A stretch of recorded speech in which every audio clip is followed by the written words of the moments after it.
convince the people at the border that our relationship was legit, which was really fun.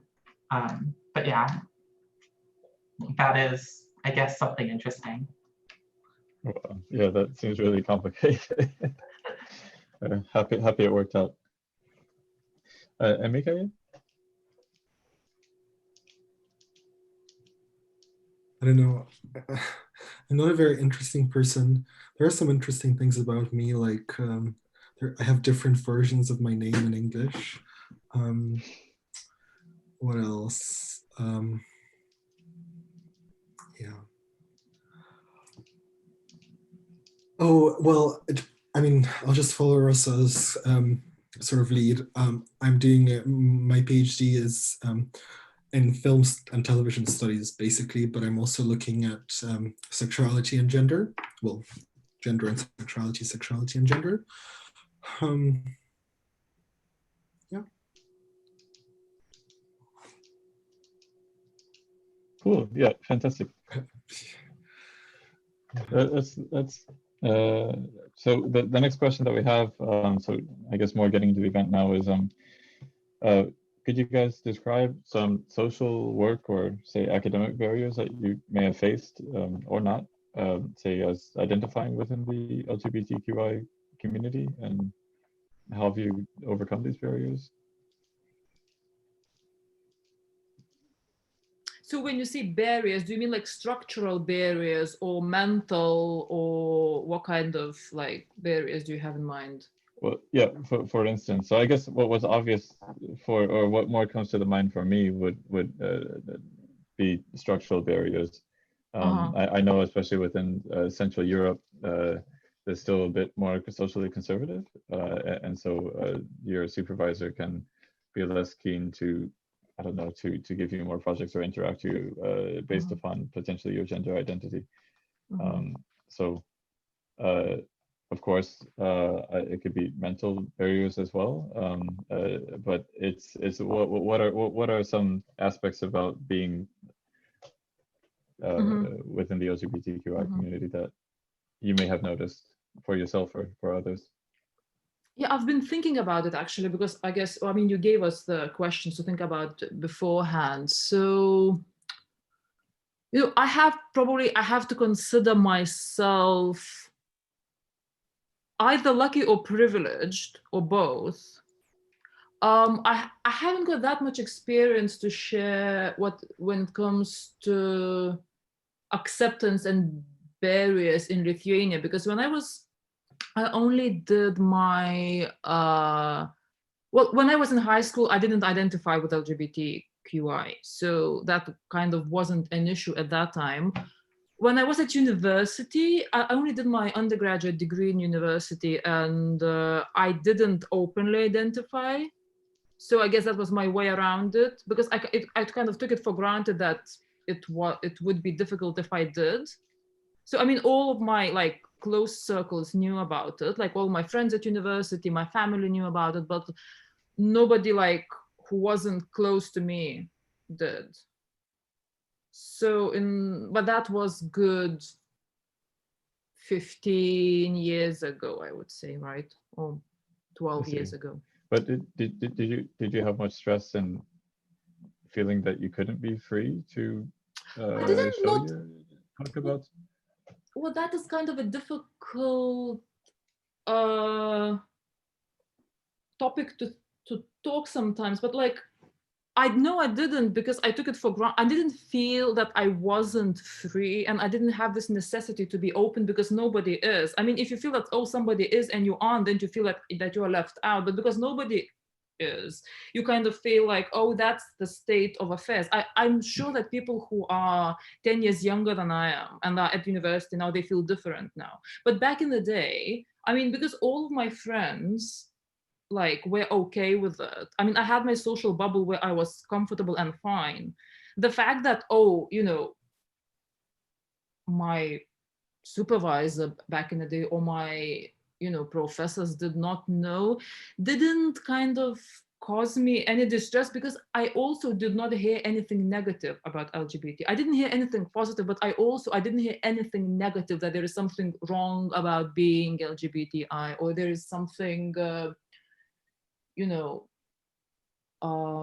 so the topic wasn't in the air that would cause me some distress, because I guess if people hear that, oh, there's something wrong, you should change who you are or something like that, then it causes stress. But because you are in this kind of void of any kind of information, and I had all the support from my close friends and family members, I had the kind of a bubble that probably protected me, I would think now.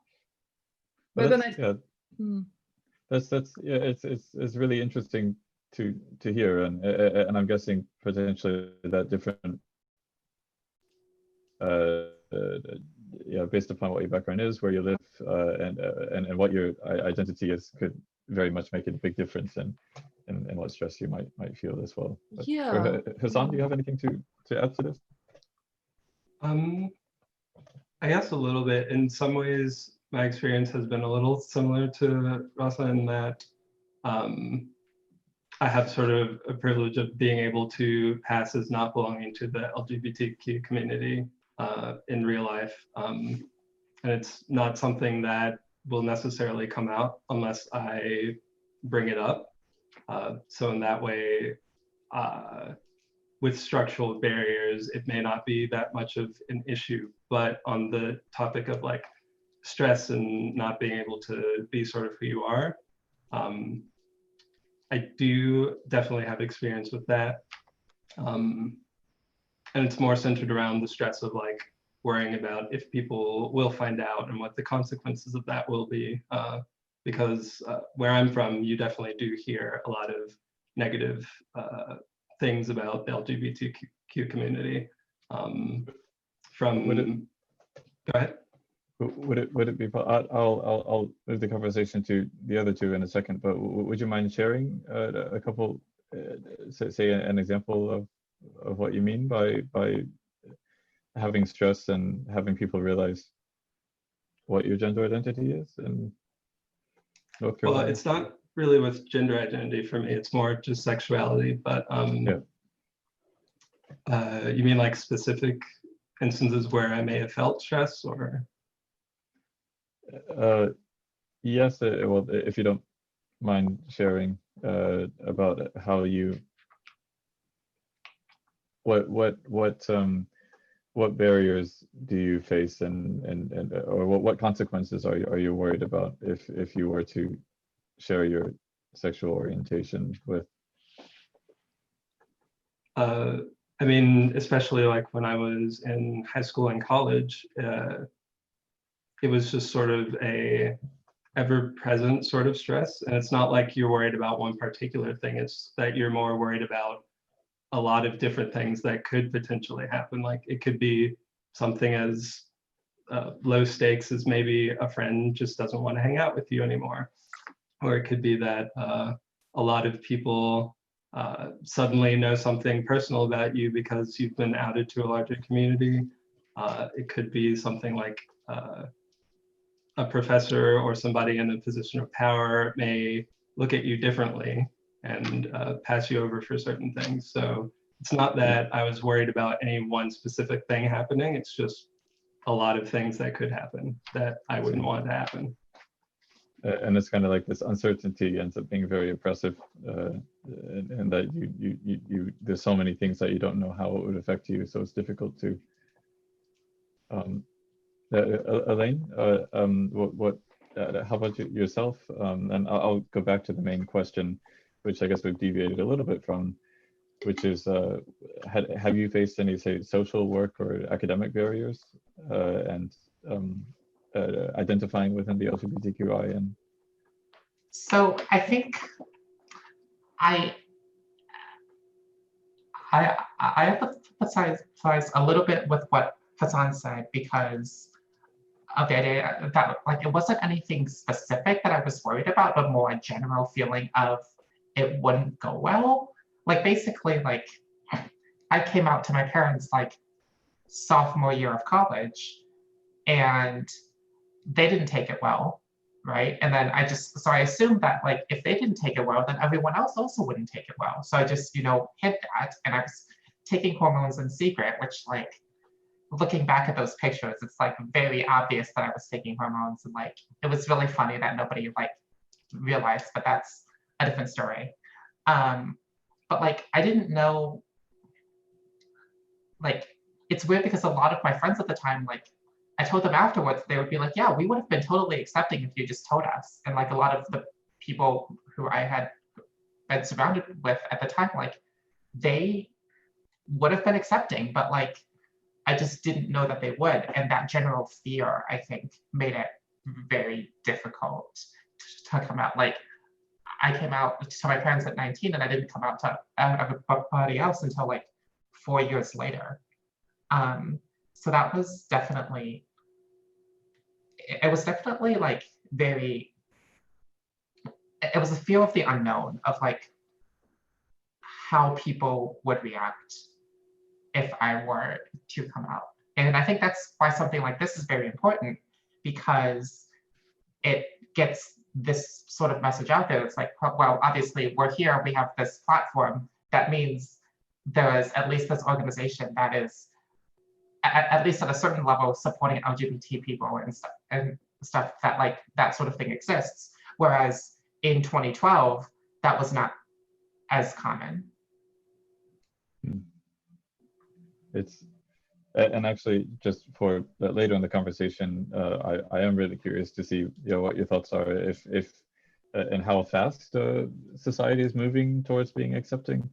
But yeah, I think that's really, yeah, I will hold that thought. Mikaeli,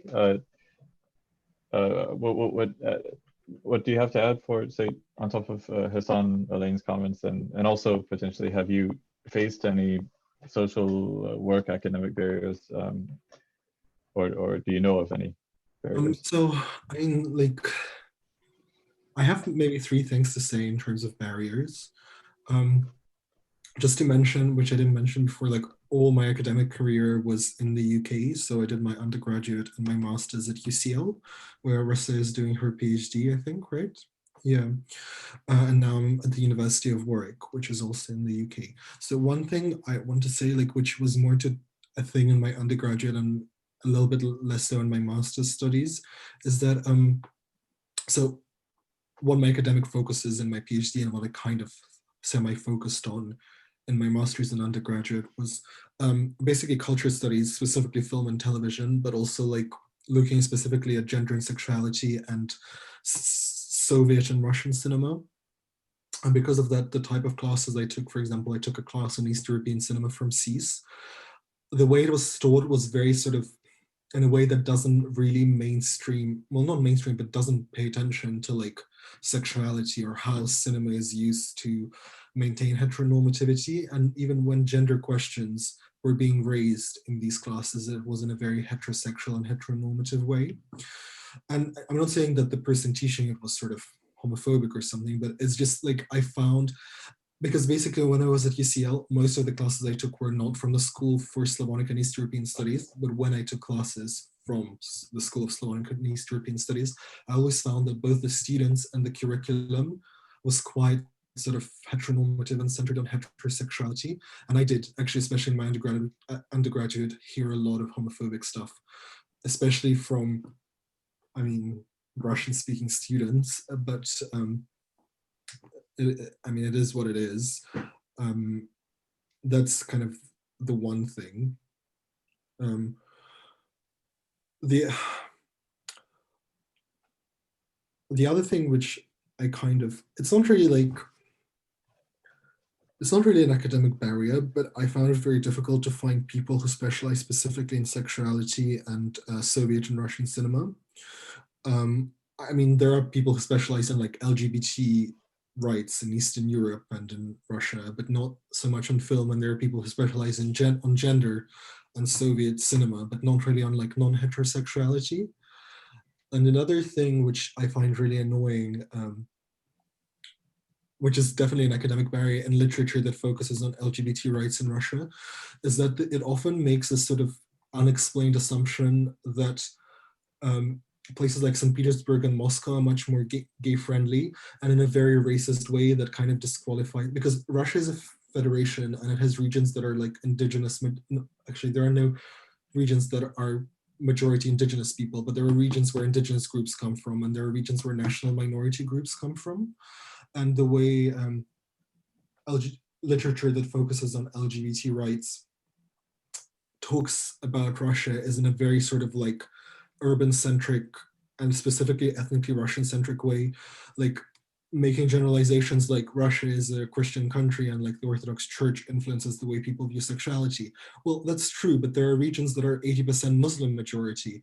There are there are regions that are Buddhist majority as well. So I found that very frustrating and very disabling in my academic career. And in general, like when people talk about Russian cinema specifically, they talk about cinema which deals with ethnic minority issues and cinema that deals with gender and sexuality issues in a completely separate way. And there's very little written on ethnic minority cinema in general, which was also kind of very disabling. And in the end, for my PhD, I ended up doing, actually, it's not mostly because of that, but I'm doing my PhD where I'm doing it because of funding, but like I just couldn't find anyone who specializes on specifically gender and sexuality in Russian cinema, but also pays attention to questions of race and kind of religious diversity. So in the end, my supervisor is the person who specializes in world cinema and queer theory. So those are things that kind of like really frustrated me in my academic career. But I'm not sure whether there are barriers as much. I mean, like I have experienced like homophobia from other students in my undergraduate, maybe not directed at me specifically, but just things which people said, which was really not okay. Yeah. And actually, even master's students. So I had to interact with master's students in my department at work last year in kind of semi-mentorship role. And some of them said really homophobic things, weirdly, about one of the professors who happens to be my supervisor. And I was just like... Do you think this impacted you? So this mainly impacted, I guess, more mentally, because then you felt that it's harder for you. Does your supervisor know that you identify within LGBTQI? Well, yeah, I mean, yeah, with my supervisors, I mean, like, because I'm using queer theory a lot, and queer theory tends to be quite self-reflective. So yeah, that's not an issue. So I guess from what I'm kind of getting from most of you is that when it comes to barriers, it's not that that real barriers don't exist, but that largely a lot of you have I guess largely a lot of you have somewhat avoided or tried to avoid by unknown barriers by not necessarily coming out so directly, or as Mika kind of brought up, is that you have these barriers that are kind of more passive barriers, which end up being can still be really strong, like heteronormativity tries to maintain the current structures of society and can be really oppressive to people that identify differently. And one sort of thing on that train that I've experienced is just like in a creative field that is mostly run by cis and straight people, trying to introduce something of yourself in a work suddenly becomes kind of political, even if it's not really meant to be.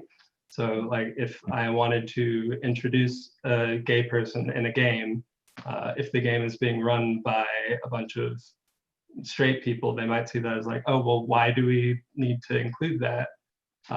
Whereas it's just drawing from experience. And so there's like a pressure to not do those things just for politics, even though it's just a normal part of life. I think that's actually kind of a really good segue, is the politicization of gender identities, sexualities, and also was curious, and kind of the next question is how do you feel, say, social acceptance for your gender identity and sexuality has has potentially changed and over the past years, and also how is it in your home country?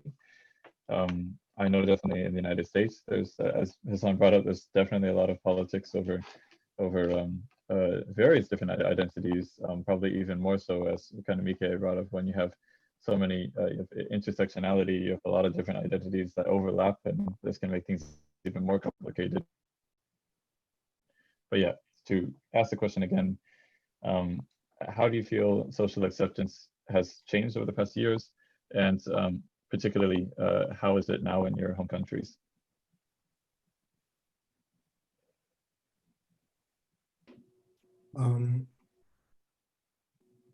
Yep, I mean, BK. I can answer. In the UK, I think generally for LGB people, there's like a growing social acceptance, and with the whole like the conservative run government here passed the sort of marriage equality law, which kind of almost seemed to have made it more acceptable for conservative. It's not for everyone, and there's still lots of homophobia, obviously. So I haven't really, I mean, at school, I went to secondary school here as well. Obviously, that's a very specific environment, but in general, I think the level of acceptance is fine, although I do hear homophobic stuff throughout my life all the time, not necessarily directed at me. At the same time, in the UK, there's a big problem with transphobia, especially now with all the like confusing legislation about gender identification, which has been turned into this culture war by, if you know, J.K. Rowling also has been very vocal about her views on that. In Russia, I don't know, like officially things got worse in terms of acceptance for LGBT people, with like legislation banning sort of promotion of alternative sexual lifestyles and whatnot. But actually Russia has a relatively progressive transgender legislation, which does not always work very well because of like barriers in accessing professionals who can yeah, basically there's like a lack of medical professionals who deal with gender reassignment and stuff. But yeah, I can't really say anything else. And Hassan, is it okay if you clarify a little bit I guess the brief point on how sexuality is politicized again in the United States, and then we can follow up more comments on this. I mean, in that sense, especially in the United States, it's not really specific to sexuality or gender identity. It's just anything that is not perceived as cultural norms, even though in America, obviously, there are thousands of cultures, just things that are not considered the ideals of classic American. So that may be, if there is a gay person in something, that is inherently seen as political because it is not seen as the normal thing. So why would it be there? If there's a trans person, same thing. If there's a person who's not white, same sort of thing. So it's just a lot. It's and it's kind of difficult to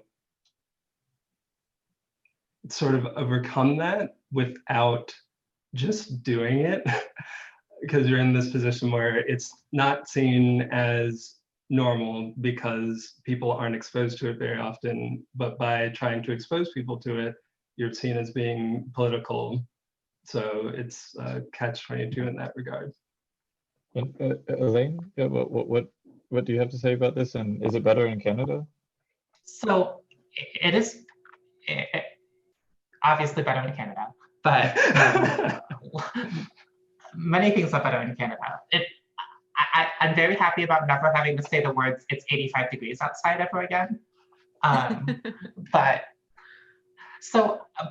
there was actually something else I wanted to talk about in this context, which is that I feel that for LGBT identities, there is this thing where like you have to continuously come out to people, either that or you're hiding it from them in some way, in a way such that like your identity is like they don't know the full story about how you live your life, right? Whereas being trans like is something that kind of happens once, and then like after like a year or two, if you pass far enough, then it no longer becomes relevant. That like I don't have to say that to like if I'm like walking down the street with my wife, like people are gonna say like, oh, there's like two lesbians there, but they're not gonna be like there's two trans lesbians, right? Like that is not immediately obvious. So I think that there is a little bit of a different experience in that sort of thing in terms of in terms of like what sorts of things are you expect from society, which from my perspective at this point is just like I need a doctor who will prescribe me estrogen. And it took me a week to get estrogen, so it was not that difficult. It was fine. So I do think that that's like a little bit of a different perspective on how, just because it's like that's not something that even needs to be said, if that makes sense. Yeah. That's really interesting, and I guess if the audience didn't know, as someone who largely identifies as more straight cis, that it's really interesting hearing all of these perspectives because yeah, like the way that you present, I think, is different in terms of like how queer you are. Like if I don't like dye my hair purple and like wear rainbow colors, then like how are people supposed to know I'm trans, right? Like, yeah, like stuff like that, which I'm being completely facetious, but like, you know what I mean, right? Like, yeah, totally, yeah. So, and Raza, I guess I remember you earlier saying that, saying I guess getting back to geography again, and Lithuania, I guess you never really came out too much, but in general in these areas. Yeah, I mean, yeah, it's a bit difficult to talk about Lithuania for me because I mean I don't live there. So if someone who is living in Lithuania will listen to me, they would say, "Oh, I'm talking complete nonsense." So I can only talk from what I hear from my like people that I, you know, other LGBT people that I talk to in Lithuania, but I haven't experienced much of this stuff myself because I moved to UK good 10 years ago. I think in kind of societal acceptance in terms of like attitudes within society about LGBT people, I think the situation is getting better. Well, and I can judge it simply from the acceptance of, for example, pride parades and things like that. But like, which is 10 years ago, it was a dangerous event to go to because you could have been beaten up by the, you know, skinheads.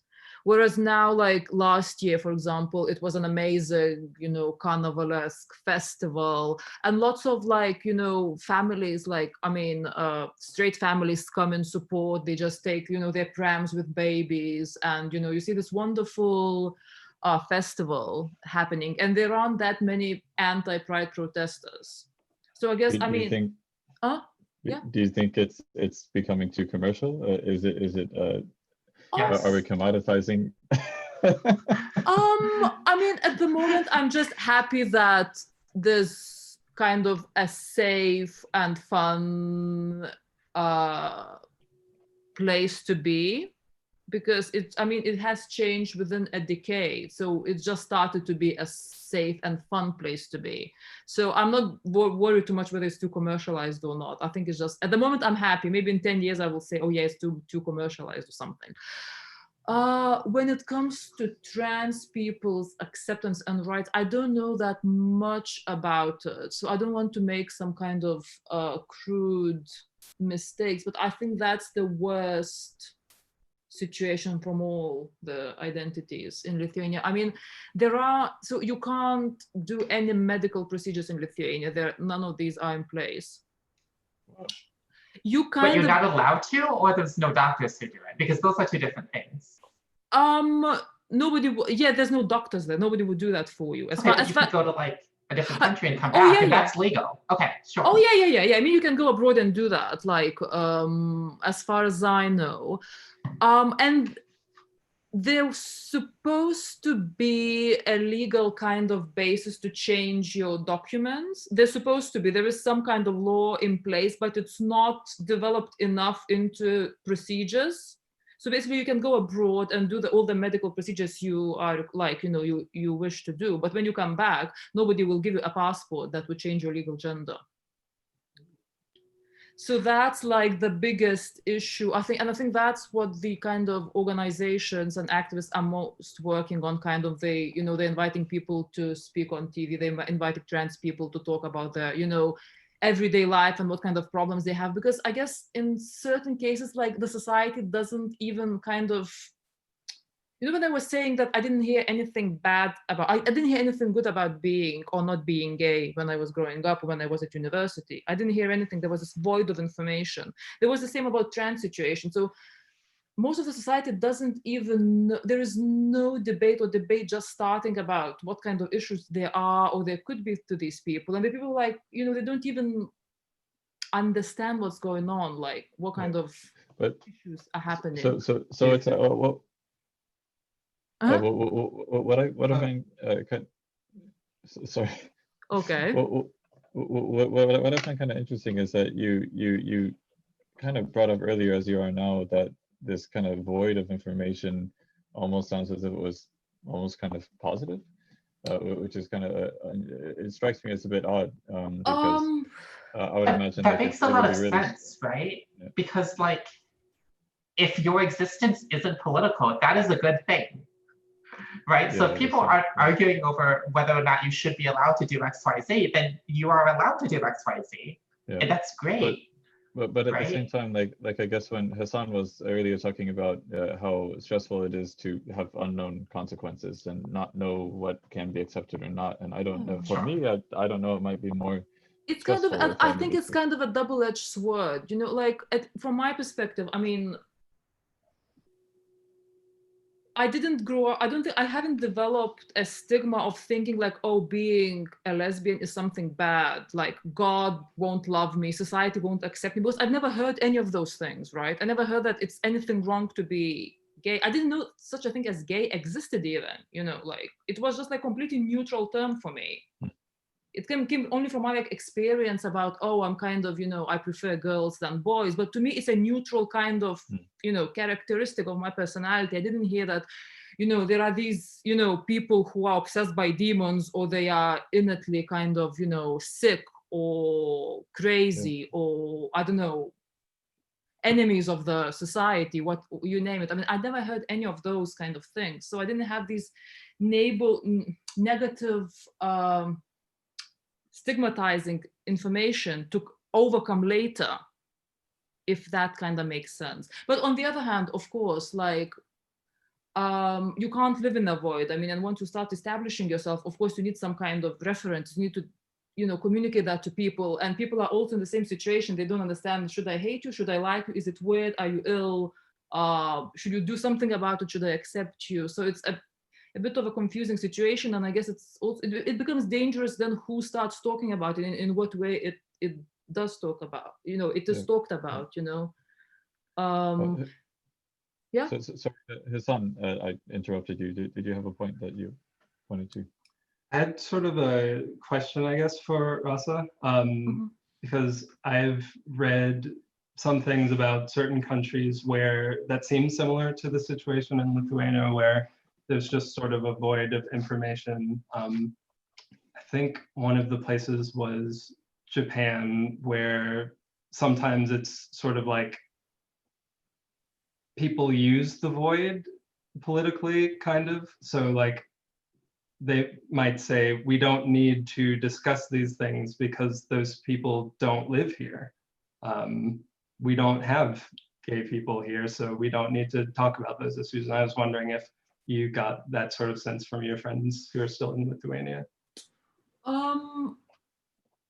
I mean, I personally didn't have any kind of, like, all of my friends were lovely, and whoever I told, they would say, yeah, that's fine. We kind of suspected it, sort of. Like, I mean, I personally didn't have any kind of negative reaction from anybody, or at least not that I know of. Maybe somebody did have it, but didn't show it to me. But like from my circle of friends or from my family, everybody was either kind of neutral in terms like, yeah, we don't care, or like, you know, it's totally fine, we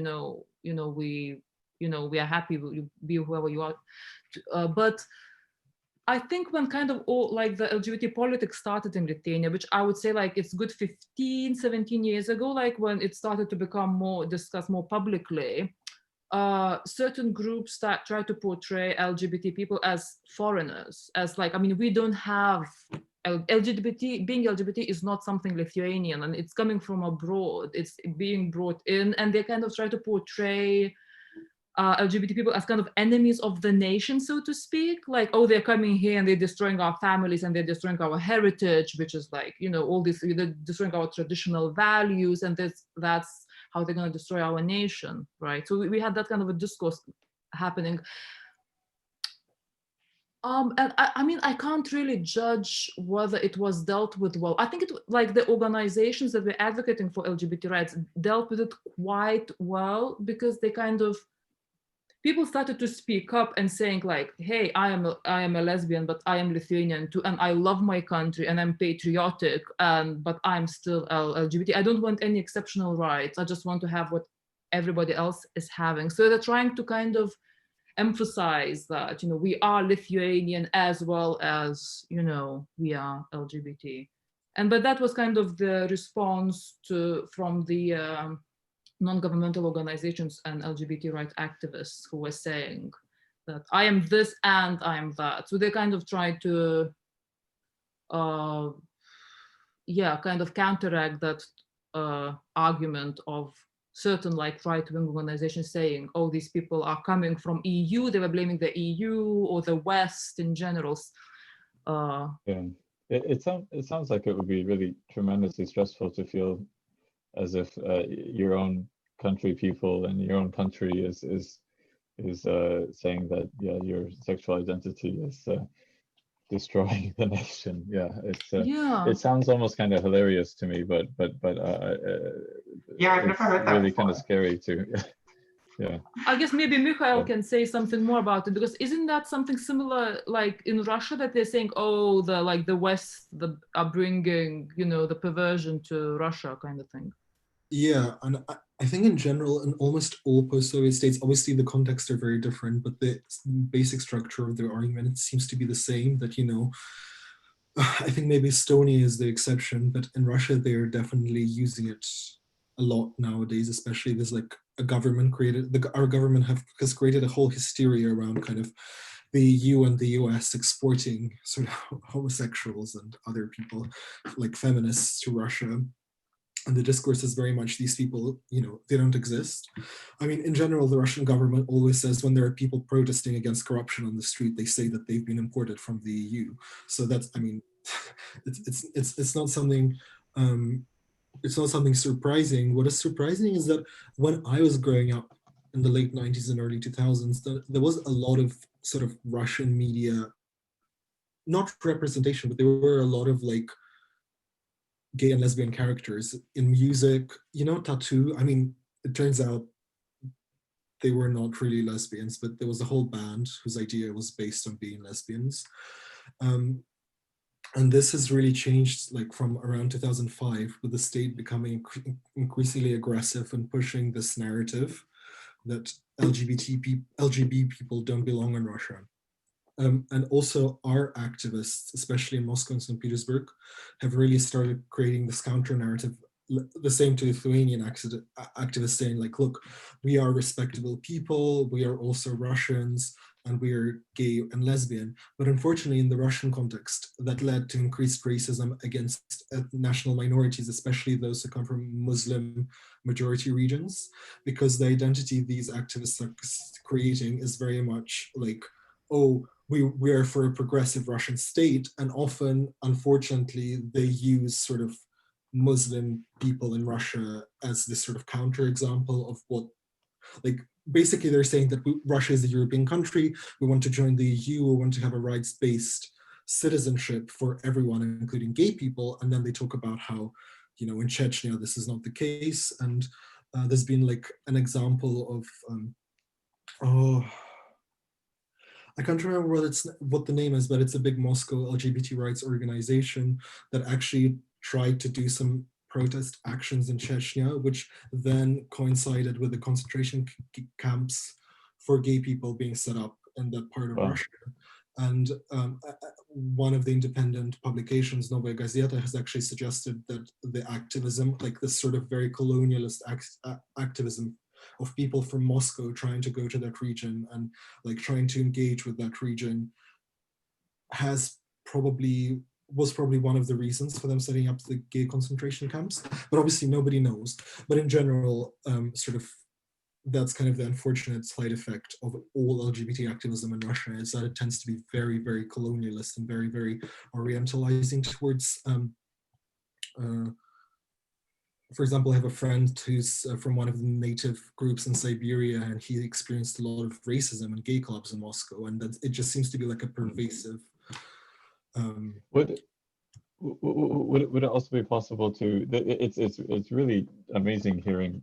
I've never heard of this. You said this gay concentration camp. It sounds insane, but you haven't I guess heard about it. I mean, it's been on the news. I feel like I feel like maybe the whole world is melting right now, so I am not informed as I should be. But I mean, that's actually kind of another good point. I assume maybe one of the reasons why you haven't heard about it is because it maybe doesn't relate to you so much. Yeah, that could also, yeah, that could easily. I haven't heard of this. Like, it just seems like it's like, well, yeah. Like, if something was happening closer to home, like I would notice it. Yeah. Or if something was happening in China, even though like I don't have any connection to that other than like skin color, like I would probably know about it. But other than that, it's like there's so like this year, right? Like this year for everybody has been a lot. So I mean, you can't follow the whole world. I mean, there are so many. You can try your best, but it's still, I mean. But I do think it is a good point that, you know, Hassan and Mika brought up that yeah, but so some of the fact that you know there are important informations and there are a lot of things to follow, but I mean, a gay concentration camp is very important, and I should know about this, and other people should know about this as well. So potentially also just something about how media is structured around potentially heteronormativity and things that have to do also with what's important for the people writing media. That may be why I haven't heard of it and other people haven't heard of it. But if it's okay with you, we've also frequently gone to we talked a lot about, say, the overlap of, say, ethnic minority and LGBTQI and intersectionality of even religion as well. Is it okay if we stick on this topic a little bit more? And I know at least myself included, but four of us here, I know have at least some ethnic overlap. Mike is from Chuvash Republic. I think you also consider yourself Chuvash. What could you start off the conversation, Mike? And has your identity with being Chuvash also had any? I don't know. Has it interacted much with? Has any impact with your LGBTQI identity? You know, not really, apart from the fact that I'm very hypersensitive to the way the whole sort of gay versus ethnic minority debate happens, and the way kind of this like certain stereotypes operate in Russia and more broadly, because, you know, the stereotype about Muslims being specifically homophobic is not just a Russian thing. I mean, Jewish people were not Muslim. We were initially pagan, and then most people in my region converted to Russian Orthodox Christianity, unfortunately, I would say. But yeah, it just makes me hypersensitive to the whole sort of stereotypes where ethnic minority populations everywhere, I mean, in the UK as well, sort of Muslim, Black people are always stereotyped as, you know, these homophobic sort of communities, unfortunately. So yeah, but on a personal level, it has, yeah, I'm not sure. Hassan, what about has the, I guess, the stereotype lack of acceptance within the Black society impacted you? Sorry, can you repeat the question? Has it, I guess, also, Mikael brought up the stereotype that African Americans tend to be more homophobic. Has this also impacted you, or the various, I guess, other identities that you have on top of being identifying in LGBTQI? How has this impacted you, or has it? Well, sort of, as I was saying before, since in most settings, I can pretty much pass for not being in the LGBTQ community if I don't want to disclose that. But I can't hide the fact that my skin's a different color. So I've experienced definitely more racism personally than homophobia. But I also still hear homophobia a lot when people are in a setting with me and they don't think that I am part of the LGBTQ community. So like that still affects me even though it wasn't directed at me. And there are just a lot of intersectional issues related to that. But I could certainly imagine that, you know, really stressful if, say, potentially the one community where you feel that you should not face stigmatization for, I guess in this case, race, and you potentially go there for comfort, and then now they're being very homophobic. But I guess, as you said, it's as long you feel that as long as you're quiet, it doesn't impact as much. Not directly, but there is still like a certain level of stress that comes with even just hearing about it. Even I feel like I would feel it to a certain degree, even if I wasn't part of the community, just because I have so many friends who are, and it's stressful to hear that a lot of people don't like them. Yeah. And Elaine, I think definitely one thing that's not talked about that much is homophobia in the Asian community. Oh God. So it's weird, right? Because like we went to a high school that had a decent Asian population, maybe like 20-30%, something like that. And then I moved to the city in St. Louis where I didn't see any other Asian people.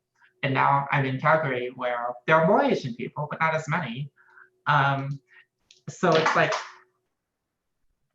I know that that's a thing that exists because I mean, I've experienced it from my parents, but like from just, I haven't been part of like the Asian community in so long just because there haven't been that many people, right? And obviously like the people who I personally choose to associate with tend to be very queer friendly, and some of them might be Asian, but like I don't associate with them because like, hey, there's this Chinese community or like whatever, right? Something that is interesting about this intersectional thing is that, well, I'm trans, which to a lot of people is a fetish, and also I'm an Asian girl, which to a lot of people is a fetish, and those two groups tend to be the same group in terms of like the kinds of people that are into that, which means I get a lot of attention from people online, which is fun. It's not fun, but most importantly, it's infantilizing in a way. Like I'm in a very publicly facing, like I do very publicly facing things, and like the people who I work with are universally like very accepting and stuff, and like super cool, but like that doesn't mean random person is who I have to be like customer service for is accepting. And that's, or like is either accepting or like is accepting in the right way, if that makes sense. Which, I mean, obviously before I mentioned like I don't have to tell people that I'm trans, but I think with the space that I'm in, which is very publicly facing, it is important to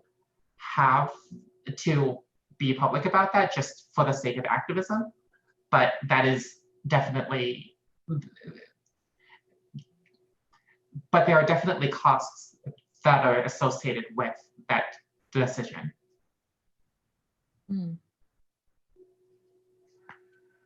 So do you experience some kind of when you say you get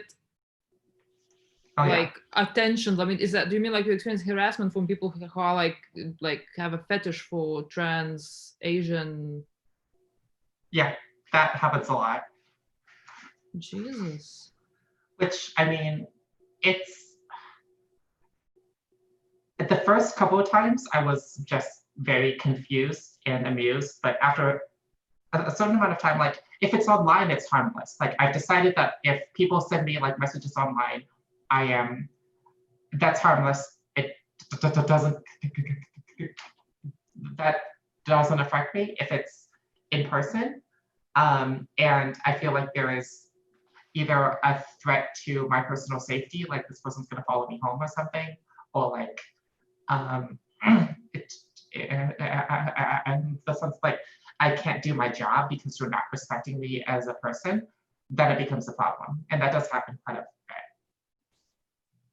And are there any ways that, I mean, do you have any kind of like a structural, I don't know, protection? I mean, can you report the online abuse, or can you report like people who abuse you directly, like if you're at work or? Yeah, in person, like that definitely is a thing that I have brought up to people, but like I've run like large events, right? Where it's like, if I like go like point out that person in this room of like 15,000 people, like that doesn't work. Like you can't find them again, is the problem.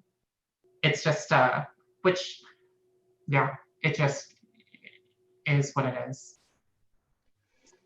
So it's definitely not a nice note to leave on. It is what it is. It is getting closer towards this is getting to about an hour. If you still have about say 15 minutes, I'd like to wrap up this conversation and then have the last question, which would be on a positive note.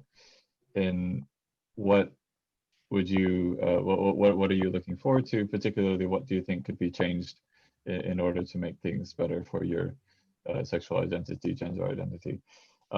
But really briefly, while we're on this topic, I think also a topic that wasn't discussed much is acceptance of your sexual identity within LGBT community. Elena already brought up there's quite a bit of stress and unwanted sexual attention from people without. I also know from conversations that especially being Black and gay sometimes can also have difficulties being accepted within the gay community. And I don't know if you guys want to elaborate on this a little bit, and because it's a really unfortunately really varied privileges that people have in the LGBTQ communities.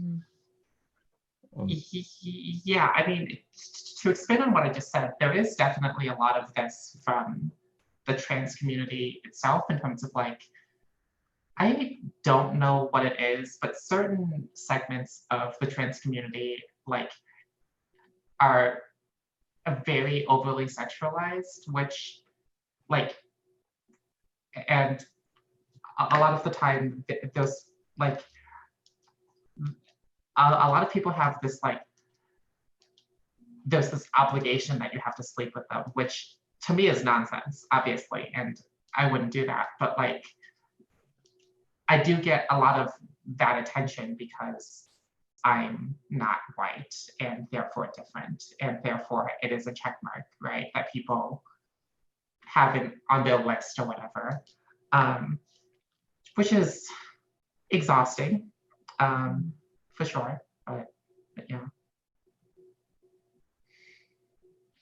Yeah, there's definitely that sort of thing here too.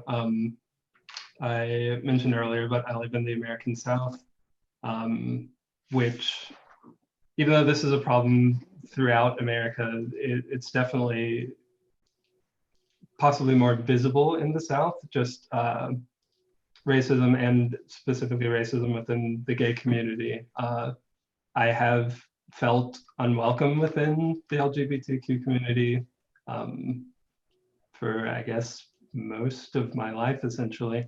And there's not really much to do about it, since most of the groups, advocacy groups, support groups, just friend groups are managed by white people, essentially. And a lot of the times, at best, sometimes they can be insensitive to certain issues. At worst, you can be fetishized by people. You can be purposefully excluded from things. And so that's actually part of the reason why I just never joined any communities when I was in college, for that reason. I tried a couple of times and I just felt like I didn't belong. But like, what made you feel like that you didn't belong? Was it like, did you hear something, some remarks, or were you not invited to a party, or nobody wanted to talk to you when you came, or like, what like? Yeah, there's that. Especially not being talked to when you go to events. I've been to college events where it was assumed that I just wasn't in college for some reason. Okay. I've experienced fetishization, like remarks online when my cultural background wasn't evident, and just people saying things about Black people. So yeah, just a lot of different things. It's so horrible. Yeah. Like, It's it's really seems hearing. I've learned so much. A lot of things, honestly, a lot of things that I'm very disappointed about. It seems also some of you have learned some things you're disappointed about. yeah. But I guess then to hopefully wrap this up a little bit, would it be possible to do a quick round about I guess what you're one, looking forward to, and then two, potentially what you think could be done to like what is the next step that you think could be done to make things better for yourself and or other people in the LGBTQI community? This wasn't one of the questions that I gave, so I'm sorry for throwing this out there. Well, to me, I guess if I imagine an ideal situation for me, you know, that I would like to live in, I don't think it's going to be achievable in my lifetime, but and it's not related to like any particular country or context, but like I would like to live in a place where, like, you know, either your gender identity or your sexual identity wouldn't like raise any eyebrows. You know, it would be just a neutral thing. I mean, you know, you just come with your wife or you come with your husband, or, you know, you are cisgender or you're transgender, and it's just like, you know, it's just irrelevant. And like, you know, to me, if it was irrelevant, it would be ideal. That's how I would like to, you know, to live. As I said, I don't think it's, maybe it's not, that's my ideal situation. I don't think it would be achievable in my lifetime or even ever. And maybe other, you know, people have different idea of how they would like to be, you know, because me I don't want to be celebrated for my sexuality. I don't want to be, you know, be politicized. Like, I don't want my identity to be politicized. I know it is necessary in nowadays context, probably.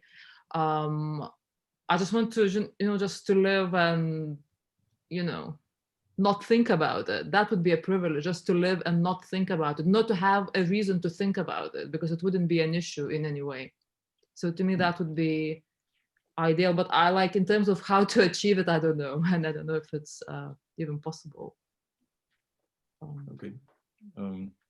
So I have a specific and I have a more general ask of this. The specific thing is that it needs to be significantly easier for people to change their names and gender markers on documents, just basically universally. And not only that, there should be a standardized way to do that is valid across international, well, first across like state and like provincial borders, but more broadly across international borders, such that if you do a thing, it is accepted. That if you have this piece of paper, like whatever, it's fine. Right now, like it's been a long time since I've actually like had to go through that process, but like it took a long time. And I still don't have my gender marker changed on my birth certificate in Missouri, which I could do, but there was no legal guidelines for it. There's just a very obscure statute that says you can have a judge change your birth certificate if you do X, Y, Z. But it just, there is no case law. Like no one has actually done it. So it's, which is fine. The more general ask, I think, is, yeah, like just having people be accepting. And I think that comes mostly through the media, right? Where it's like, if you see, like, I like that there are more trans people in media now. My partner is going insane over there. I don't know what she's laughing at. Like, I like that there's more trans people in the media now, but like all of the stories, at least that I've seen, have been sob stories, right? Of like, like this person's life sucks so much because they're trans, like, and I don't know how you would present that information in a way that doesn't make it seem like they're struggling with it, if that makes sense. But I do think that like a lot of people's opinions are shaped by the media that they consume. So that is something that, to interject quickly, that I guess gay people are championed on media now sometimes, as you know. Yeah, and I think a lot of gay and that's lesbian characters are presented in that way, where it's like this is presented as just an aspect of them that like, or like the only like cannot like my favorite part, like my favorite media representation is when like their only representation is a woman saying like, so my wife and I, just like casually, and never mentioned it ever again. Like that's how I want that to be done, because that normalizes it, right? And I wish that was more common, if that makes sense.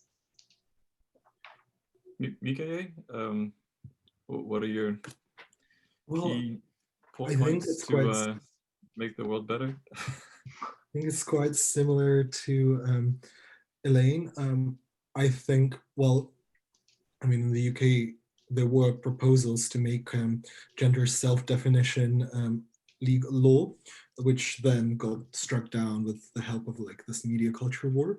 So I would like to be in a situation where people are able to self-identify, not just about their gender, but also change their names and stuff.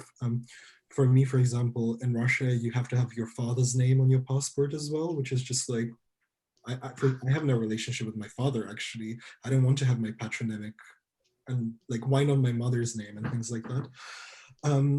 I also want to have the option to have a non-binary gender, which I think some countries already allow in their IT. I think Canada actually is one of them, isn't it? I'm not sure. I think so, actually. Yeah, I think. Because all of the forms I filled out say male, female, non-binary, and then other gender. Yeah. Which I don't know why there's, I don't know, yeah. Yeah, so I would like to see that.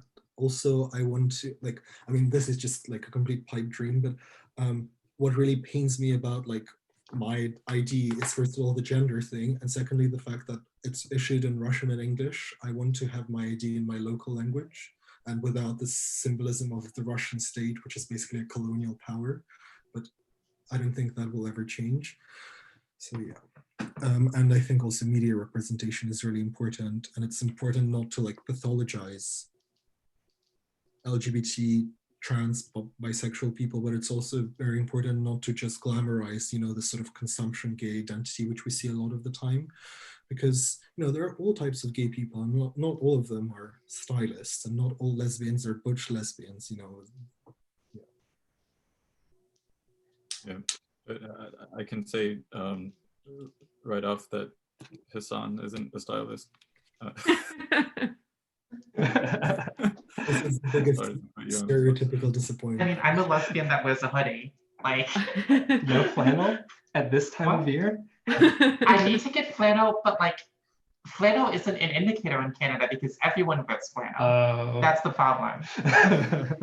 Because of the weather, right? Hassan, how about you?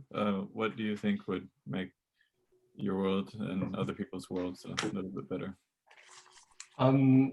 So kind of related to everyone else, but I am encouraged by the fact that there is more media representation now, and that it does go beyond the very special episode where they introduce a non-straight person to tell people you shouldn't be mean to them, and then you never hear from them ever again.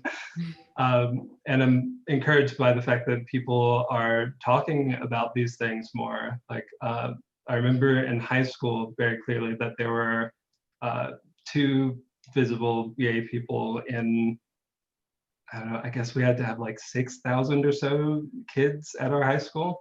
And so they were the most visible people. You kind of assume there's very few non-straight people at this school, fine, whatever. But now I'm seeing that a lot of the people that I knew back then are not straight, but didn't feel like they could talk about it. Whereas I hear from high schoolers and middle schoolers now that it's more, not normal, but like it's, people talk about it more, and more people are out. And so I'm encouraged by that, even though there's still like definitely a lot more to be done. And even like with media representation, like you were saying, there's lots of different types of non-straight people, but there are very few types that are currently acceptable in media, especially, well, I don't even know especially, but I know in American media, there are definitely like very few types that are considered, okay, we can show this, it's fine. Well, thank you guys so much. And also, we had one comment on our YouTube stream, also thanking you guys so much for talking so openly about these topics. I know the conversation drifted a bit to some more controversial topics or touchy subjects, and I'm really happy that you guys were able to talk so openly. I learned a lot again. And thank you so much. I'll end the live stream. Thank you.